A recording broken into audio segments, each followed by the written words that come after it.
esta predicación, igual hace 2 semanas, es de Mateo 28, 19, 20, que vais a ver ahí, dice, por lo tanto, vayan y hagan discípulos de todas las naciones. Vayan y hagan discípulos de todas las naciones, bautizándolos en el nombre del Padre, del Hijo y del Espíritu Santo. Enseñas a los nuevos discípulos a obedecer todos los mandatos que les he dado. Y tengan por seguro esto, que estaré con vosotros siempre hasta el final de los tiempos. Enseña a los nuevos discípulos a obedecer. Entonces el texto de que Jesús nos dice eso, lá no final, en Mateo 28, Jesús no está dando ahí como que, oye, si os parece bien, podemos hacer eso, podéis hacer. No, es un mandato, a ser discípulos de todas las naciones. En tu vida cristiana, en tus años de creyente, desde que te bautizaste hasta ahora, tú puedes decir sinceramente delante del Señor, yo estoy obedeciendo esta palabra. Yo estoy haciendo todo lo que puedo para hacer discípulos. Primero soy discípulo y estoy haciendo discípulos. Yo no sé cuántos años tienes de creyente, pero una cosa digo, no importa los años que has vivido como cristiano, el Señor te está diciendo hoy, querido, querida mía, querido hijo, querida hija, haz discípulos. Es tu tiempo, no pierdas la oportunidad. Ahora vivimos em um tempo de paz, pero não sabemos hasta quando vai estar este tempo de paz. E o Senhor espera de ti que cumplas com este mandato que Ele deixou para nós. Há 2 semanas, só para recordar para aqueles que não estavam ou que por acaso não se acordam da predicação, eu expliquei que necessitamos recuperar a visão bíblica da unidade e da multiplicação como igreja. Necessitamos entender que como igreja devemos crescer e multiplicar-nos. He explicado que a igreja é o corpo de Cristo e é um corpo vivo, um corpo que deve crescer naturalmente. Nossos corpos crescem naturalmente, alguns mais que outros, mas crescemos. ¿Vale? Devemos compartilhar nossa fé de forma intencional, organizada, regular e contextualizada. Eu não posso falar do Senhor para uma pessoa maior igual que vou falar para um jovem, não. Há diferenças e eu tenho que pedir sabedoria do Senhor para falar com este jovem e para falar com aquela pessoa maior, para falar com aquela mulher e falar com aquele homem, para falar com aquela pessoa que é daqui, com aquele que vem de fora, para aquela pessoa que tem muitos recursos, diferente daquela pessoa que a lo mejor está passando um momento de necessidade. Então, quando eu entendo isso, eu me pongo nas mãos do Senhor. Senhor, usa-me. Cada membro desta igreja deve entender que deve ser um instrumento de conexão. Não te olvides disso. O Senhor te ha posto aqui neste mundo para que seas um instrumento de conexão entre pessoas, entre as pessoas e Deus. Tu eres o reflejo vivo de Jesucristo neste mundo. Então, tu não podes aí estar escondido como que, oh, não, sou creyente, agente secreto, aquele que só me vê em domingo e nadie mais. Não, a gente tem que verte que tu eres um hijo de Deus e tu tienes que ser esse elemento de conexão, facilitar que a gente conozca ao Senhor. Também é dito que nós devemos ir ao encontro do inconverso, que cada membro deve ser um discípulo, que cada discípulo um ministro, e esta palavra que he dicho ha assustado a alguns, e por isso hoje tenho que explicarla. Quando eu digo cada membro um discípulo e cada discípulo um ministro, a palavra ministrar tem que ver com servir. Eu ministro a outros, não é que sou um ministro do Estado, não. Eu ministro, eu estou exercendo mi dom de servir a los demás. Quando o viernes estava aqui, que é essa festa linda que há aqui os viernes, quando se distribui alimentos e que vivimos situações aqui lindas cada viernes, situações de conversação, de que a gente abre seu coração, ou de que há que mover-se. É lindo, de verdade. Eu não sei se tu has podido estar aqui algum viernes de distribuição de alimentos, mas é um momento precioso, é uma celebração desta igreja, a celebração do serviço em la prática desta igreja. Pues esto es ministrar, esto es cumplir tu misión. Por eso cada discípulo un ministro y cada casa una iglesia. Claudia ha dicho ahora sobre lo que tenemos não és nosso, es del Senhor. Tu sabias que tu casa, tu piso, por mais bonito, por mais sencillo que seja, é del Senhor. Tu sabias que deverias dizer ao Senhor: Senhor, usa este espaço que eu tenho aqui, Senhor, para a glória de tu nome. Senhor, eu abro minhas portas para que tu puedas fazer desta casa o que tu quieras. Primeiro, porque Ele é o Senhor. E segundo, que quando te vayas deste mundo, eu sinto dizer-te, não te vais a levar tu casa nem tu propriedade. Não te vas a levar, isso se queda aqui. Então, o melhor que puedes fazer é: Senhor, aqui está. Ai, pero pastor, mis muebles são tão caros. Mi mobília é lo mais exclusivo que há. Ponlo à disposição do Senhor. Usa tu casa como um puente para que a gente conozca ao Senhor. A ser discípulos também é dito que é multiplicar-se em outros. É dito que a gente não pode ver a Jesus. E não é nenhuma herejia que estou dizendo, ¿vale? Pergunta a alguém que haya visto a Jesus. Não podem ver a Jesus. Jesus não é visível hoje. Jesus só é visível através de ti. A gente vai ver Jesus através de tu vida. Tu eres o espejo, tu eres o reflejo perfeito de Jesus. Então, se a gente quer conhecer a Jesus, vai ver tu vida como é. Vai ver como te comportas, vai ver como reaccionas, vai ver como perdonas. Vai ver como organizas tu vida, como levas o tema de tu economia, como te relacionas com tus vecinos, com tu mulher, com tu marido, com tus hijos. Então a gente vai dizer: ui, este homem tem algo distinto. Esta mulher tem algo distinto. Então vão começar a ver o que tu eres em Jesus. Então essa história de que, mira Jesus e tu vai... Isso é uma tonteria de las grandes, perdona. Tienes que dizer: tu queres conhecer a Jesus? Mírame a mim. Vamos caminhar juntos. E então tu vais a conhecer Jesus. É muito fácil de ligar para uma pessoa e dizer: abre a Bíblia e vais a conhecer Jesus. Claro, não te mojas com nada. Não tienes que fazer nada. Pero Pablo havia entendido isso. E Pablo dizia: sede imitadores meus, assim como eu sou de Cristo. É decir, Pablo está dizendo: mira, eu me mojo. Eu imito a Cristo em todo o que puedo. Sou pecador, sou miserável. Ele disse: miserável homem que sou, dijo Pablo uma vez. Pero Pablo sabia que a única maneira de la gente conhecer a Cristo era através de sua vida. E não estou dizendo que tienes que ser perfeito, ¿vale? Não estou dizendo que tienes que ter o melhor caráter do mundo, que tienes que ser a pessoa mais agradável e risueña do mundo. A lo mejor não lo eres. Eu não sou. Há dias que eu estou insoportável. Pergunta a minha mulher. Há dias que eu despierto e que nadie me aguenta. Então eu tenho que esconder-me para que a gente não veja como sou insoportável. Pero aún assim, Deus me quer usar. Aún assim, Deus pode usar tu insoportabilidade para bendecir a outros.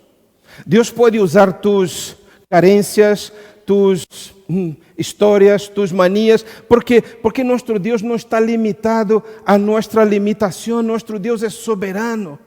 Ele te criou como tu eres, te está moldeando, te está levando a chegar a ser um dia todo aquele que Ele sonhou para ti, pero mientras tanto, eres instrumento e reflejo de Deus neste mundo, assim que déjate usar por el Senhor e permite que a gente veja em ti a Jesus. Não tenhas medo, não tenhas temor. Ah, não, pastor, não, isso não. Por favor, que não mirem para mim, que eu sou. Tu eres um hijo, uma hija de Deus, del qual o Senhor te disse: hijo mío, hija mía, tenho muita alegria contigo. Mi coração está satisfeito contigo.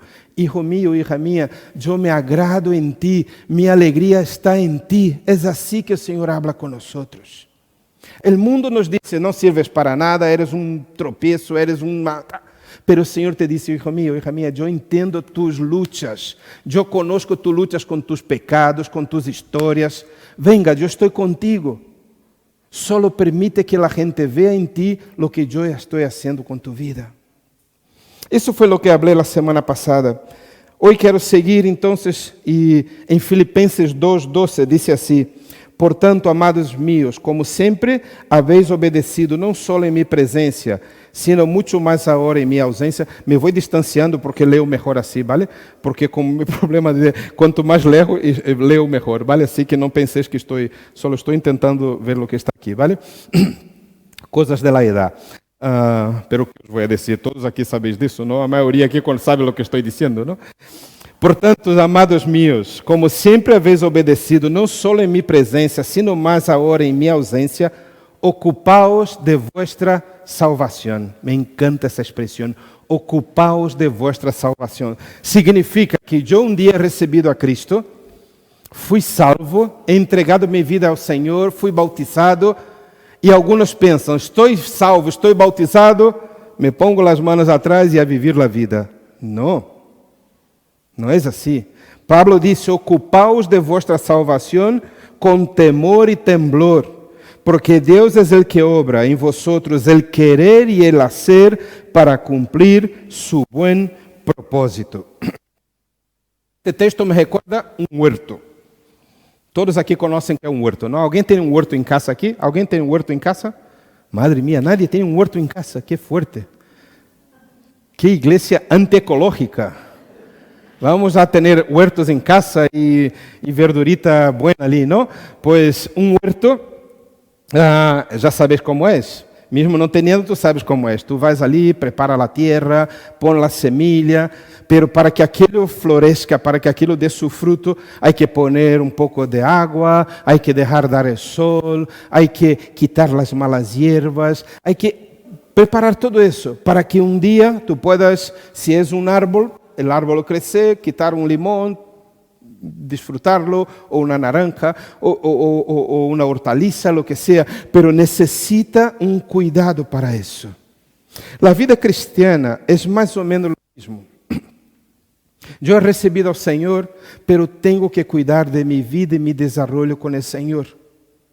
Yo no puedo esperar que con la predicación de domingo mi vida vaya a más, e minha santidade vai crescendo solo por lo que recebo aqui domingo. Lo de domingo é uma pastilita, lo de domingo é nada. Necessitamos alimento diário, necessitamos conexão com o Senhor diariamente, necessitamos orar, ler Sua palavra, ter tempo a solas com Deus, um lugar secreto com o Senhor. Aquilo que tu não estás escutando a nadie, apagas a internet e estás sencillamente tú e tu Deus hablando, escuchando y pensando y recibiendo del Señor lo que Él quiere darte. Entonces, el crecimiento se va a ver, el desarrollo se va a ver. Pero si no tenemos eso, si no damos a nuestra vida o a aquella plantita los ingredientes adecuados para mejorar el crecimiento, no vamos a ver fruto. Vamos a pasar toda nuestra vida cristiana dependendo da predicação de domingo, dependendo da palavra de ânimo de outros. Então, se eu dependo de minha mulher, que minha mulher me anime, porque se não me anima, minha vida é um desastre. Assim não é a vida cristiana. Minha força está no Senhor. Minha força tem que estar no Senhor. Não que eu não dependa de los demás. Sí, dependemos unos de los otros. Pero eu não puedo depender de los demás para poder seguir mi vida adelante. Isso significa que mi jardim não está sendo alimentado, significa que mi jardim está sendo deixado de lado. Pablo dijo ali em 1 Coríntios 3:6, yo planté la semilla, Apolos la regó, pero Dios la hace crecer. Isso estou falando aqui, sabe o que é? Isso é discipulado. Isso é saber que o Senhor vai dar o crescimento, pero eu me ocupo de minha salvação, intentando crescer, desarrollar e aprender o que o Senhor tem para minha vida. Não sei se sabéis, pero a partir de hoje, oficialmente, já digamos assim, oficialmente, não, vamos começar a promocionar o que se trata los pequenos grupos ou grupos de conexão. E hoje vamos dar um pontapé inicial nesta partida, neste juego, nesta forma de entender uma igreja. E espero que a igreja entenda que isso é discipulado. Quando nos juntamos Y aprendemos no solo abriendo la palabra, que también, pero aprendemos a convivir con otras personas y a relacionarnos con otras personas y salir del aislamiento que la sociedad actual nos obliga a vivir. Nuestras casas son maravillosas. No sé la tuya, la mía, yo estoy agradecido al Señor. Antes salíamos para ir al cine y nos relacionávamos com pessoas. Hoje temos Netflix, vídeo não sei o que, tá? E em casa tu já não tens nem que sair, tens tudo em tu salão. Antes, pues, hacíamos coisas fora, hoje todo nos hacemos dentro de nossa casa. Então, a casa pode ser uma fortaleza em que tu te escondes, ou pode ser um lugar onde tu utilizas para que o nome de Deus seja propagado. Tu decides, é tu casa. Pero entonces Pablo reconoce que ele ha puesto algo en esta historia, Apolos también ha puesto algo también, pero el crecimiento lo da Dios. Nosotros podemos inventar mil cosas, pero no podemos olvidarnos de que el crecimiento lo da el Señor, es algo que pertenece al Señor.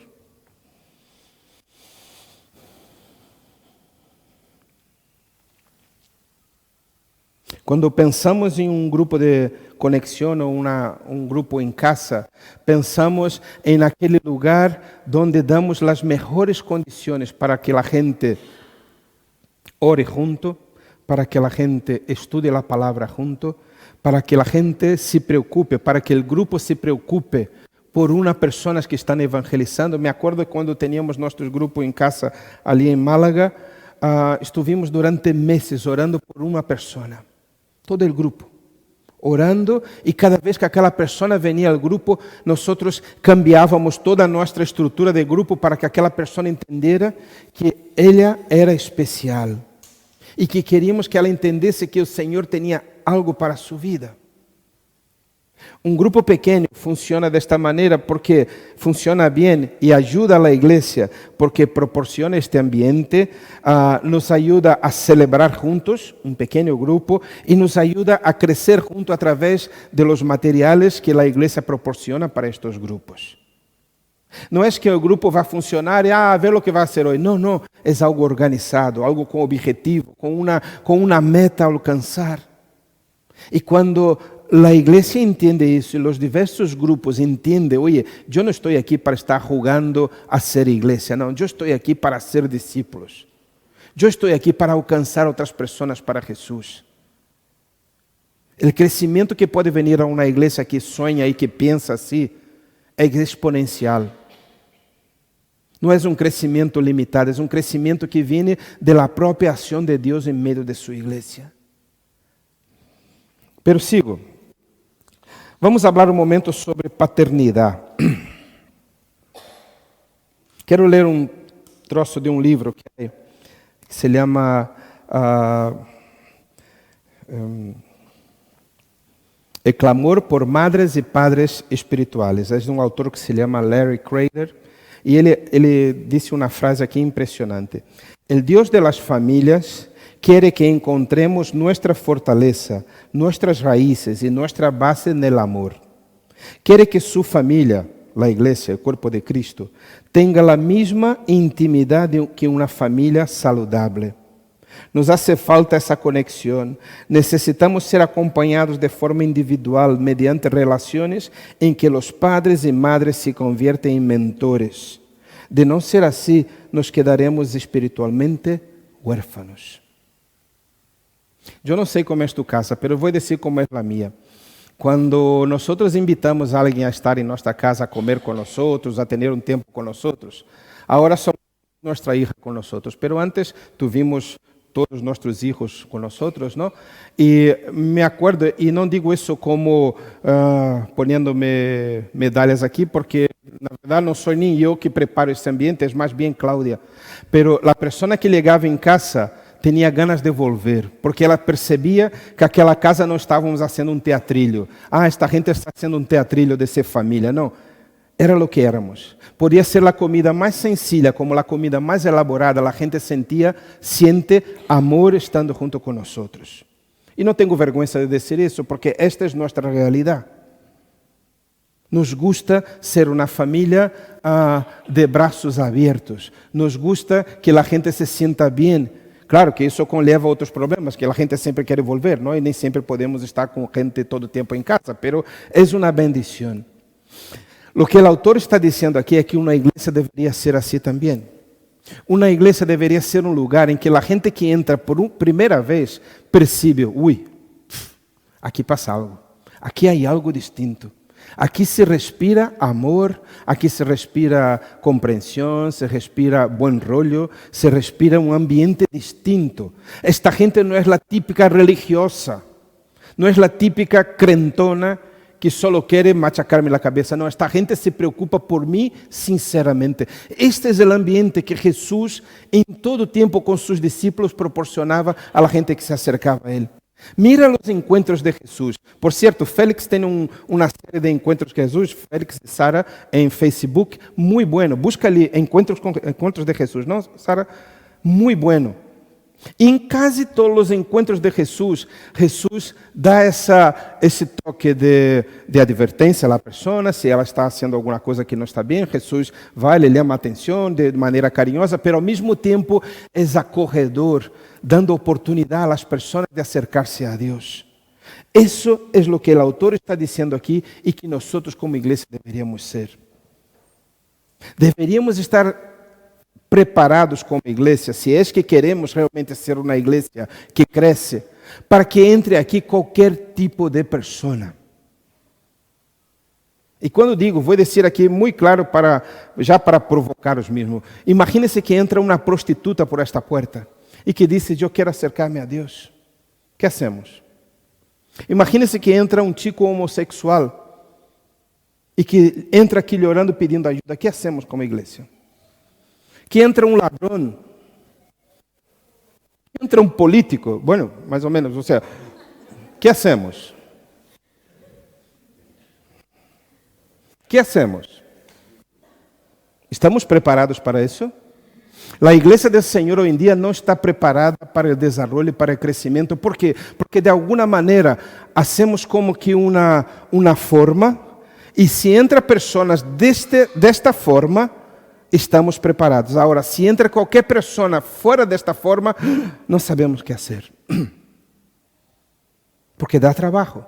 O discipulado dá trabalho. El ser discípulos dá muitíssimo trabalho. ¿Por quê? Porque se tu vês ali em Mateus 28, há uma frase que nos hace pensar muito nisso. Ele diz assim: ensina aos novos discípulos a obedecer. que hacemos aqui? Muitas vezes nas igrejas, que hacemos? Corremos a Bíblia, ensinamos a los novos discípulos, mira, a Bíblia está dizendo isso, ¿vale?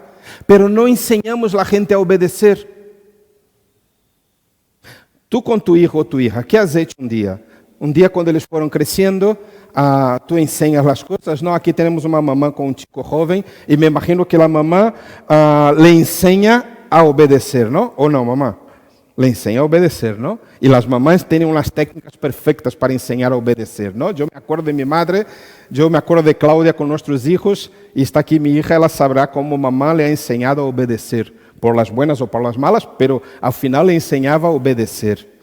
Lo que Jesús está diciendo en la Gran Comisión es que cuando nosotros hacemos discípulos, tenemos que enseñarles a obedecer, y no solo a saber el texto bíblico. Temos que ajudar a la gente a caminar e a andar com nós, a caminhar com nós e a obedecer ao Senhor. E isso dá muito trabalho. Os discípulos de Jesus, os 12 que caminaram com ele, receberam o melhor de los discipulados. E o melhor de discipulados, digo, ¿sabe por quê? Porque afinal, o discípulo aprende a hacer lo que hace su Senhor. E esse é o verdadeiro discipulado, quando eu ensino a la persona a hacer lo que eu hago. Por isso Pablo dizia, imitadme a mim, porque eu imito a Cristo. Então, a gente que caminhava com Pablo, Timoteo, por exemplo, ao final terminou fazendo lo que Pablo hacía também.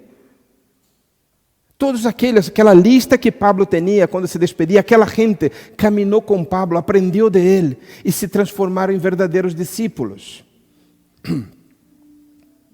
Então, o grande secreto de hacer discípulos, discipulados, é engendrar discípulos que também cumprem a gran comissão. ¿Por quê? Jesús hacía discípulos, sus discípulos aprenderam o quê? A ser discípulos.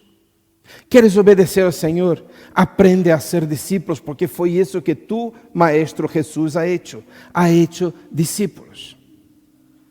Engendrar discípulos que também cumprem a gran comissão.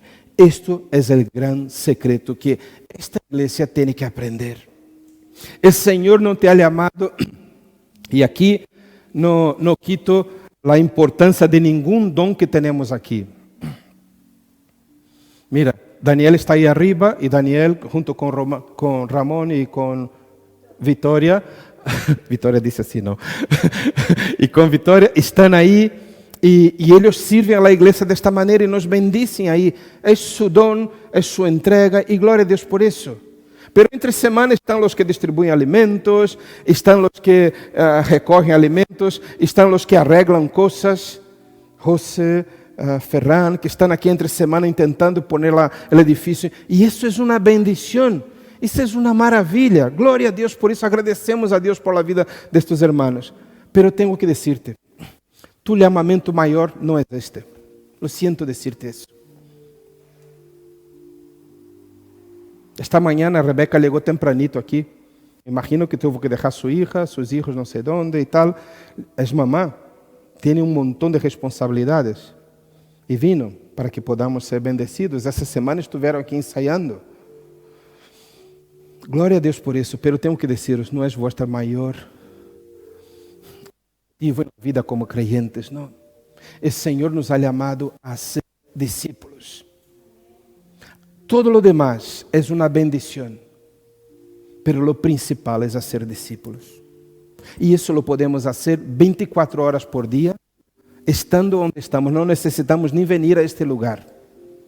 Não necessitamos nem estar com os hermanos. Não, eu posso ser discípulos em meu trabalho, em meu vecindário, com minha família. Só tenho que poner-me à disposição do Senhor. Pero eu quero terminar essa predicação com os últimos